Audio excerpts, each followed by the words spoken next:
ভালো চাল চলনে রুজি বেশি হয়ে যায়, ভালো চাল চলনে বয়স বেশি হয়ে যায়। আনাস রাদিয়াল্লাহু তাআলা আনহু বলেন, রাসূল সাল্লাল্লাহু আলাইহি সাল্লাম বলেছেন,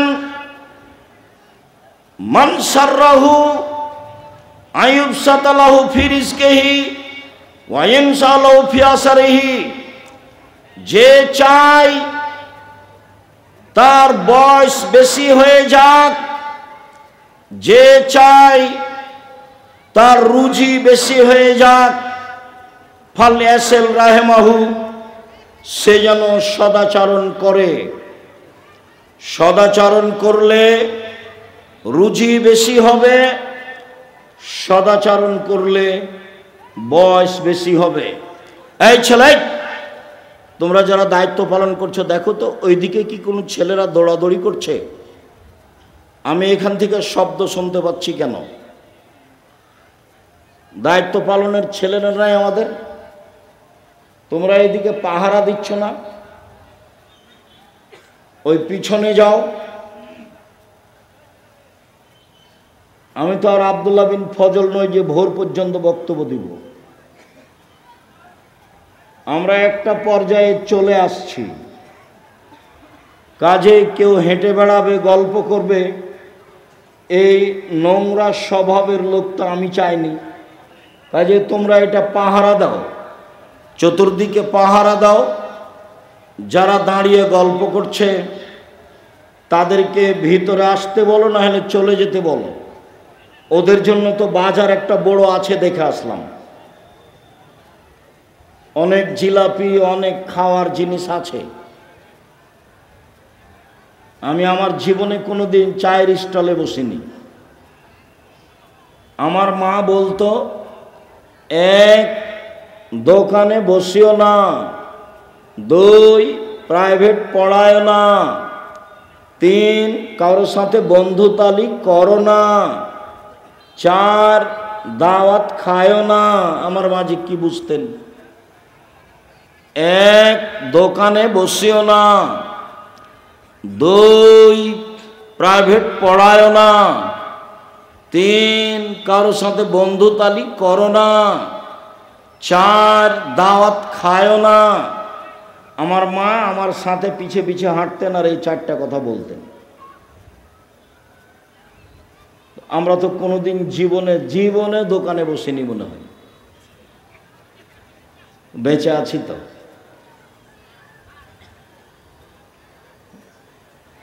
বেঁচে নেই, দাওয়াত খেয়েছি তো ছাত্র জীবন শেষ হলে, এখন তো দাওয়াত খাই। তবে অনেক সময় হিসাব করি আর কি। ছাত্র জীবনে আমার মায়ের কথাটা আমি বাস্তবায়নের চেষ্টা করেছিলাম, যদিচ চারটার কারণে একটার আমার রহস্য আমার মা বলতেন যে যার সাথে দোস্তালি করেছ কয়দিন পরে ওর সাথে আর মিল খাবে না, তখন ও পেটে ছুরি দিয়ে পালিয়ে যাবে। এইটার রহস্য আমার মা বলতেন, বাকিগুলো আমার মা রহস্য বলেননি, কিন্তু বলার সময় তো এটা বলতেন এই চারটে। তার মানে দোকানে বসার স্বভাব ভালো নয়। এখন ধরেন আমরা এখানে কথা বলছি, যারা দোকানে দাঁড়িয়ে আছে গল্প করছে, ওকে যদি বলা হয় যে আপনি কি ভালো, তো বলবে না আমিও গরু ছাগল পশু প্রাণীর মতো। বুঝে না ওরা, অন্তর আছে বুঝে না, দেখেও দেখে না ওরা, চক্ষু আছে দেখে না, শোনে না ওরা, কান আছে শোনে না। একা কালা নাম, তারা পশু প্রাণীর মতো, তারা গরু ছাগলের মতো, তারা কুকুর শ্রীগুলোর মতো, বালহুম আজাল, বরং তারা তার চেয়েও খারাপ। পশু প্রাণীর মতো, গরু ছাগলের মতো। এই স্বভাব কেন হবে? আমি অবশ্য অনেকখানি ভাবি মাঝে মধ্যে। জীবনে একটা চেষ্টা চালিয়েছি 90 সাল থেকে, সেটা হলো জাতিকে বলতে চেষ্টা করেছি এই দেশের মাটিতে শতকরা 95 জন বক্তা আছে মিথ্যুক। এটা আমি জাতিকে জানাতে চেয়েছি। শতকরা 98 জন মুফাসসির মিথ্যু। বলতে চেয়েছি এ দেশের মাটিতে প্রায় 3 লক্ষ জাল জয়ীফ হাদিস আছে মিথ্যা। আমার বাসায় আছে 10,000। আমার বাসায় কতটি আছে? 10,000। ধর্মের নামে মিথ্যা কথা আছে, এই কথা আমি বলতে চেয়েছি। তাতে দেশবাসী বুঝেছে যে ধর্মের নামে মিথ্যা কথা আছে। মানুষ মরে মরে, জান যায় যায়, তার পাশে বলতে হবে লা ইলাহা ইল্লাল্লাহ।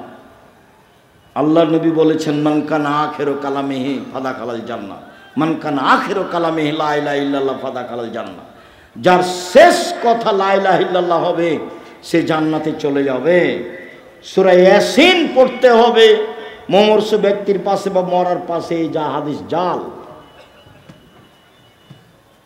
মানুষ করছে, আহলে হাদিস মানুষ করছে।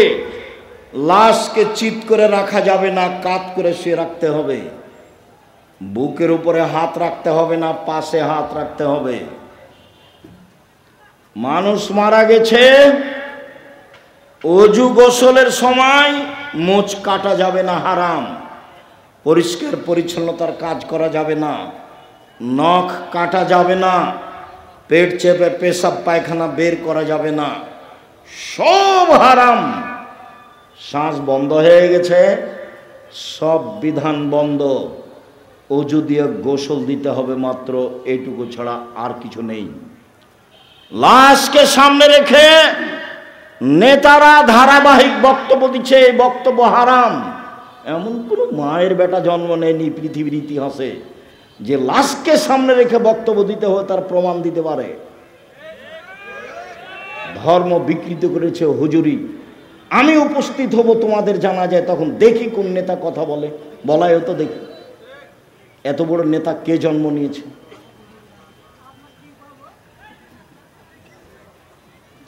তোমাদের এলাকায় ওরকম পরিবেশে একদিন আসি, আমি তো এসেছিলাম।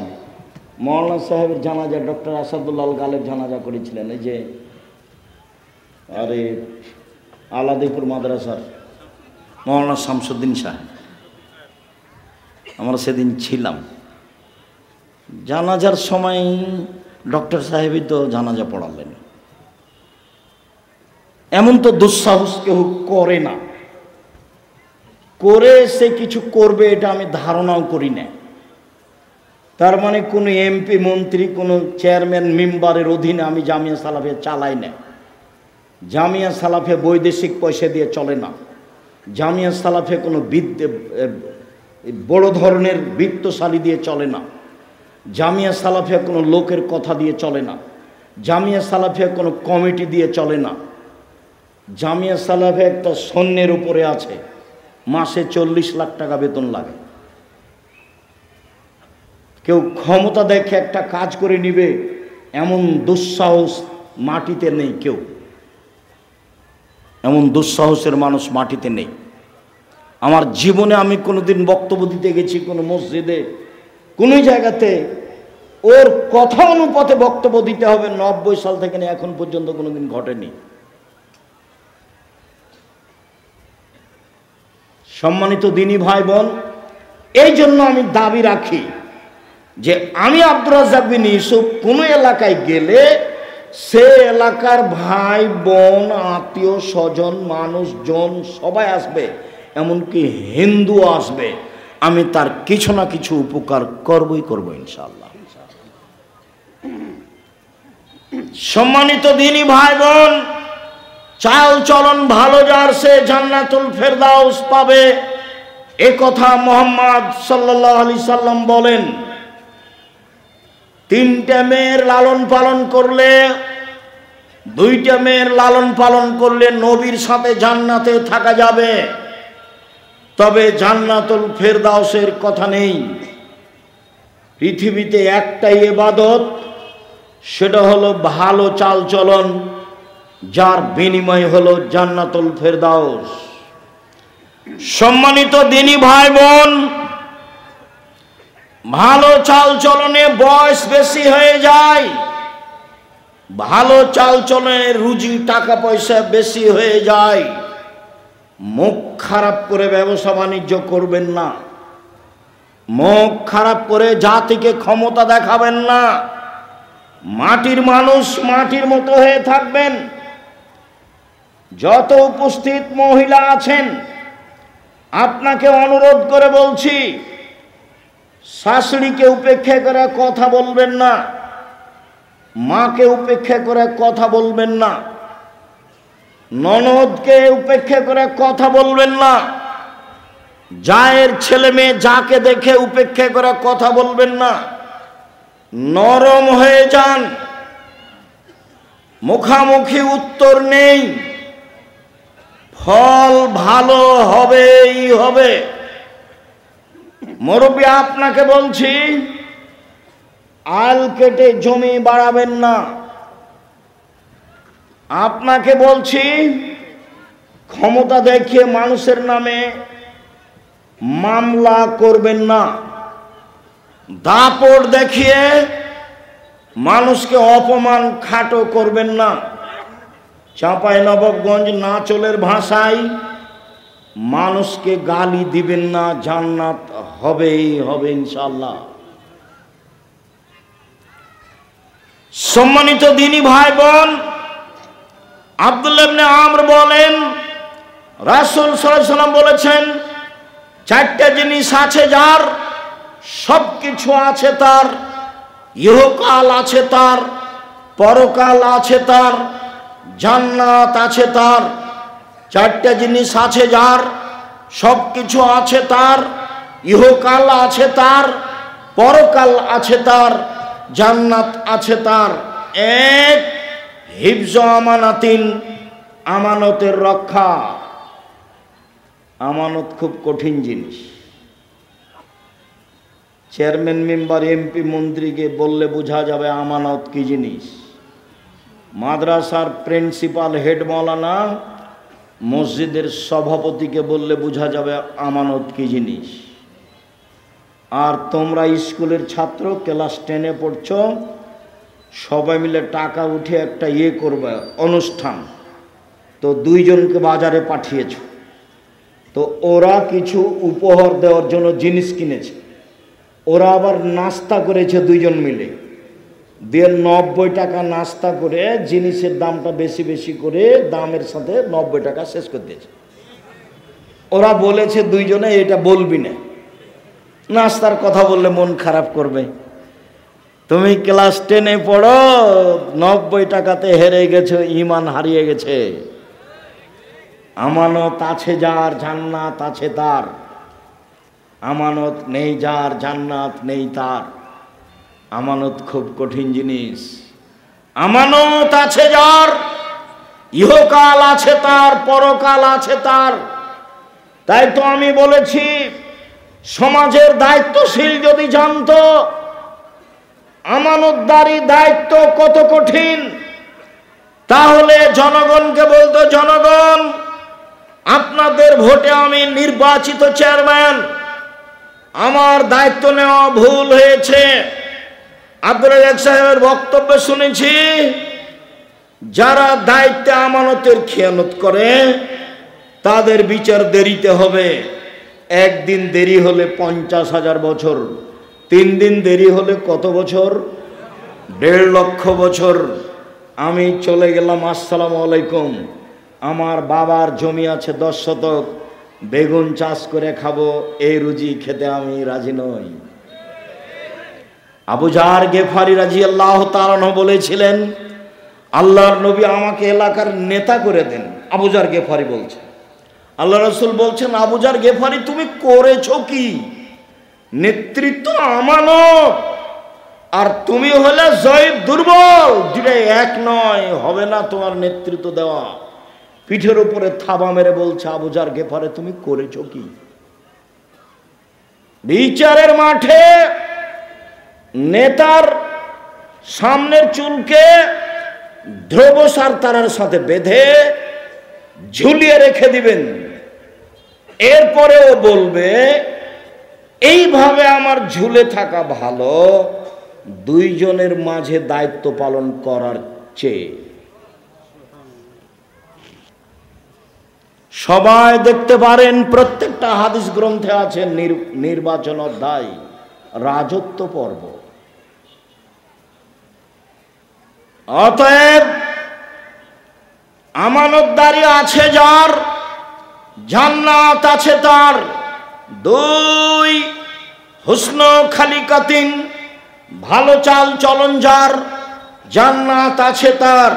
3 সিদক হাদিসিন, সত্য কথা যার, জান্নাত আছে তার। 4 ইফাতুন ফি তুমাতিন, বৈধ রুজি যার, জান্নাত আছে তার। 1 দিন মজুরি, 2 বৈধ চাকরি, 3 জমি চাষ, জাতির উপকার করা যাবে না, বেঁচে থাকা যাবে মাত্র। 4 ব্যবসা, চকলেট হলেও জাতির উপকার করা যাবে। সারাদিনে 500 টাকা যদি 200 টাকা যদি বিক্রি করি, তাহলে 100 টাকা যদি লাভ থাকে, 30 টাকা খাবো, 70 টাকা থেকে যাবে। মুহাম্মদ সাল্লাল্লাহু আলাইহি ওয়াসাল্লাম বলেন, বিবেচনা করে মধ্যম পন্থায় খরচ করা অর্ধেক জীবিকা নির্বাহ। মধ্যম পন্থায় খরচ করা অর্ধেক জীবিকা নির্বাহ। আয় অনুপাতে ব্যয় করা অর্ধেক জীবিকা নির্বাহ। বোকামি খরচ করলে সংসার ধ্বংস হবে। আর বউ যদি হস্তিনী হয়, তাহলে সংসার এমনিতেই ক্ষতিগ্রস্ত হবে। হস্তিনী কি জিনিস? ঘর বাড়ি ভালো করে ঝাড়ু দেয় না, জিনিসপাতি ভালো করে সাজগোজ করে রাখে না, চাউল তরি তরকারি এসবগুলো ঢেকে রাখে না।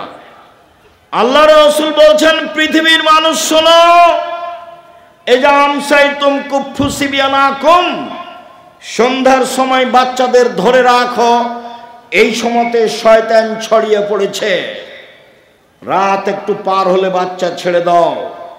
শয়তান যদি বাচ্চাকে দেখতে পায়, তাহলে বাচ্চা চিল্লাচিল্লি করবে, কাঁদবে। ছাদের উপরে নিয়ে যাওয়া যাবে না, আঙিনায় উঠানে নিয়ে যাওয়া যাবে না, বাইরে খুলিতে চত্বরে নিয়ে যাওয়া যাবে না, ওকে ঘরে আটকে রাখতে হবে। 2 দরজা বন্ধ করো, জ্বালানা বন্ধ করো, বিসমিল্লাহ বলো। তোমার মাকে জিজ্ঞাসা করে দেখি, আজকে জীবনে কোনোদিন বিসমিল্লাহ বলে দরজা বন্ধ করেছিল? মনেই নাই। পেশাব পায়খানায় গেলে দোয়া মনে থাকে না, আবার এইটা। জীবন এমনিতেই চলছে, গরু ছাগলের মতো। বক্তব্য শুনতে এসে দোকানপাটে বসে থাকা যেমন, গরু ছাগলের জীবনও তেমন, তাফসীর মাহফিলও তেমন। এইসব যে লেখার কাহিনী। বুবু, নামাজে যখন দাঁড়াবা বুবু, 2 পায়ের গোড়ালি জমা করে নিও বুবু। 2 পায়ের গোড়ালির মধ্যে ফাঁকা যদি রাখো বুবু, তো লজ্জা স্থানের যোগাযোগ বুবু মাটির সাথে হবে, মাটি অভিশাপ করবে। বুবুর সব কথাই নাকি বুখারীতে আছে। এই তো ধর্ম। লাশ পড়ে আছে, বুবু কি যে বক্তব্য দিল, আর লম্বা দোয়া মেরে দিল বুবু। এই বুবু এই বাড়িতে আসলো কেন? এই ছেলে, এইসব মহিলা তোমাদের এই লাশের পাশে আসলো কেন? ও মহিলা মানুষ নয়? এখানে আসলো কেন? ও কি দেখাতে চাই? কি ধর্ম দেখাতে চাই? অর্ধ পৃথিবীর খলিফা, কুশাগর, বুদ্ধিজীবী, রাজনীতিবিদ ওমর মারা গেছেন। ওমরের শ্বাস বের হবে এরকম পর্যায়ে বলছে, আব্দুল্লাহ যাও আয়েশাকে বলো আমার কবরটা আবু বকর সিদ্দিকের পাশে হতে দিবে কিনা। যদি দেয় ভালো কথা, যদি না দেয় তাহলে সাধারণ জনগণের লাশ যেখানে আছে সেখানে রেখে দিও। আব্দুল্লাহ ইবনে ওমর বলছেন, আমি গেলাম, সালাম দিয়ে বাড়িতে ঢুকলাম, দেখি আয়েশা রাদিয়াল্লাহু তাআলা আনহা বসে বসে কাঁদছেন উমারের কারণে। অর্ধ পৃথিবীর খলিফা, কুশাগর, বুদ্ধিজীবী, রাজনীতিবিদ ওমর মারা গেছেন। আয়েশা রাদিয়াল্লাহু তাআলা আনহা দেখতে আসেননি, বাড়িতে বসে কান্নাকাটি করছেন। বললেন ঠিক আছে, ওমরকে অনুমতি দিলাম, তার কবর। ধর্মের ব্যাপারে জাতিকে ফাঁকি দিয়ে পরকাল হারাতে রাজি নই, এই জিম্মেদারি নিনি। কাজেই আপনি চাঁপাইনবাবগঞ্জ জেলার মানুষ হিসেবে, আমি আপনার জন্মভূমির জেলার মানুষ হিসেবে ভিতরে সংকীর্ণতা না রেখে কাছে এসে কিছু পরামর্শ দিবেন, ধর্মের ব্যাপারে পরামর্শ নেবেন, এটাই আমি আপনার বাড়ির মানুষ হিসাবে আমার ঐকান্তিক দাবি। সম্মানিত দিনী ভাই বোন,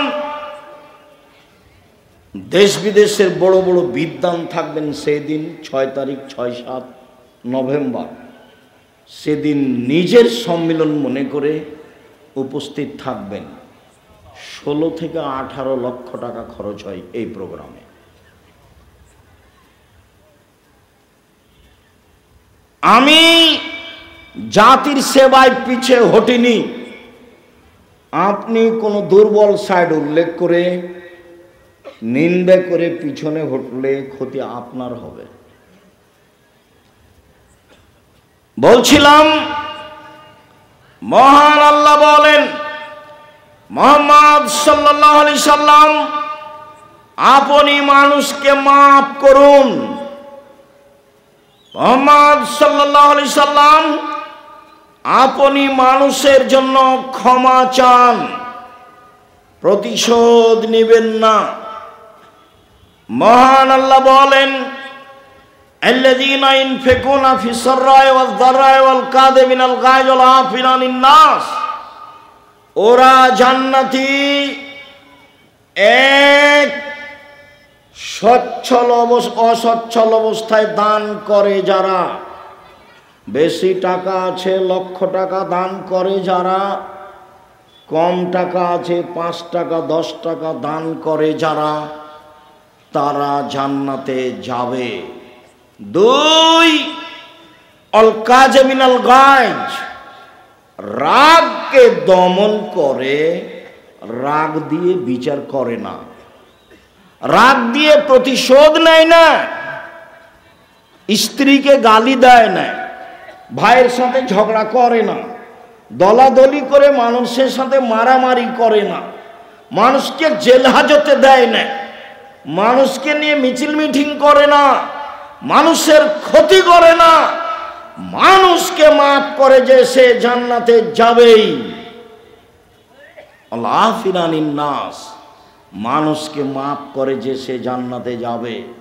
1, ধনী হোক গরিব হোক দান করে যে।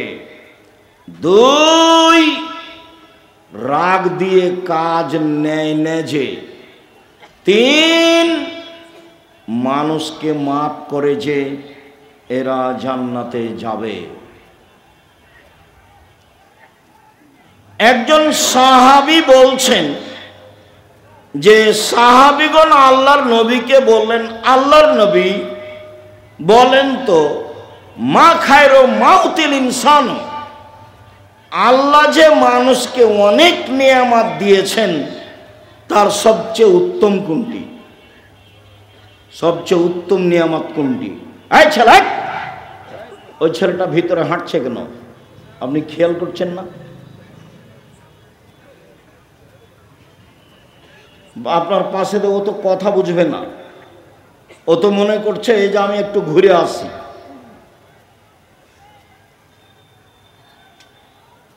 স্বভাব পরিবর্তন করতে হবে। তাফসির মাহফিল করতে আসেনি যে আসবেন যাবেন আসবেন যাবেন বাদাম খাবেন, এটা নয়। চায়ের স্টলে বসে থাকবেন, এই নোংরা ন্যাক্কারজনক ঘৃণিত স্বভাব ত্যাগ করবেন। আল্লাহ রাসূল বলছেন, মানুষকে আল্লাহ যত নিয়ামত দিয়েছেন তার সবচেয়ে উত্তম নিয়ামত হচ্ছে ভালো চাল চলন। নওয়াস ইবনে সামান রাদিয়াল্লাহু তাআলা আনহু বলেন, রাসূল সাল্লাল্লাহু আলাইহি সাল্লামকে জিজ্ঞাসা করা হলো, আল্লাহর নবী, মাল বিররু ওয়াল ইসম, পাপ কি জিনিস, নেকি কি জিনিস? আল্লাহর নবী উত্তরে বললেন, আল বিররু হুসনুল খুলুক, পৃথিবীর মানুষ মনে রেখো, নেকি হলো ভালো চাল চলন। আল্লাহর নবী উত্তরে বললেন না হজ হলো নেকি। আল্লাহর নবী উত্তরে বললেন না রমজান মাসের সিয়াম রোজা হলো নেকি। আল্লাহ রাসূল উত্তরে বললেন ভালো চাল চলন হলো নেকির কাজ। ঘুমানোর পূর্বে আজ বড় ভাইয়ের সাথে যদি গন্ডগোল হয়ে থাকে, গন্ডগোল বড় ভাইয়ের কারণেই হয়েছে, কিন্তু আপনাকেই হাত ধরে ক্ষমা নিতে হবে, এটাই হলো ভালো চালচলন। যায় যায় যদি গন্ডগোল হয়ে থাকে, ঝগড়া হয়ে থাকে, ঝগড়া বড় জায়ের কারণেই হয়েছে, ছোট জাকে বড় জায়ের হাত ধরে ক্ষমা নিতে হবে, এটাই ভালো চালচলন। ক্ষমা নিতেই হবে। সম্মানিত দিনী ভাই বোন, সদাচরণ দিয়ে সবচেয়ে দামি জান্নাত পাওয়া যায়। আবু মুসা আশআরী রাদিয়াল্লাহু তাআলা আনহু বলেন, রাসূল সাল্লাল্লাহু আলাইহি ওয়াসাল্লাম বললেন, মনে রেখো জান্নাতে কতগুলি ঘর রয়েছে, যার বাহির থেকে ভিতর দেখা যায়, ভিতর থেকে বাহির দেখা যায়, উন্নত মানের পদার্থ দিয়ে তৈরি। সাহাবীগণ বললেন, আল্লাহর নবী, এত দামি জান্নাত কে পাবে? আল্লাহ রাসূল উত্তরে বললেন, ভালো চাল চলন যার সে পাবে। সদাচরণ দিয়ে সবচেয়ে দামি জান্নাত পাওয়া যায়। সদাচরণ দিয়ে জান্নাতুল ফেরদাউস পাওয়া যায়। উমামা বাহিলি রাদিয়াল্লাহু তাআলা আনহু বলেন, রাসূল সাল্লাল্লাহু আলাইহি সাল্লাম বললেন, পৃথিবীর মানুষ শুনে রেখো, যে ব্যক্তি তর্ক করবে না সত্য হলেও, আব্দুল্লাহ এক সাহেব এটা বলেছেন, আরে না এটা বলেছেন, আরে না এটা বলেছেন, আসসালামু আলাইকুম, গেলাম, আমি তর্ক করতে রাজি নই। সত্য হলেও যে তর্ক করবে না, আমি মুহাম্মদ সাল্লাল্লাহু আলাইহি সাল্লাম তাকে একটা জান্নাতে ঘর নিয়ে দিব। ওমান তারাকাল কিজবা ওয়াইন কানা মাঝে, মজাক করে হলে কেউ যদি মিথ্যা কথা ছেড়ে দেয়, আমি মুহাম্মদ সাল্লাল্লাহু আলাইহি সাল্লাম তাকে জান্নাতে একটা ঘর নিয়ে দিব। রাসূল সাল্লাল্লাহু আলাইহি সাল্লাম বলেন, আলাল জান্নাত লিমান হাসানা খলকাহু, কেউ যদি সুন্দর চাল চলন করে, আমি তাকে জান্নাতুল ফেরদাউস নিয়ে দিব। সম্মানিত দিনী ভাই বোন, তিনটে মেয়ের লালন পালন করলে, দুইটা মেয়ের লালন পালন করলে নবীর সাথে জান্নাতে থাকা যায়, কিন্তু কোন জান্নাত সেটা উল্লেখ করা হয়নি। আর এখন আল্লাহ রাসূল বলছেন, কারো যদি ভালো চাল চলন হয়, তাহলে সে কোন জান্নাতে থাকবে? জান্নাতুল ফেরদাউস। ভালো চাল চলন জীবনে একটি জরুরি কাজ।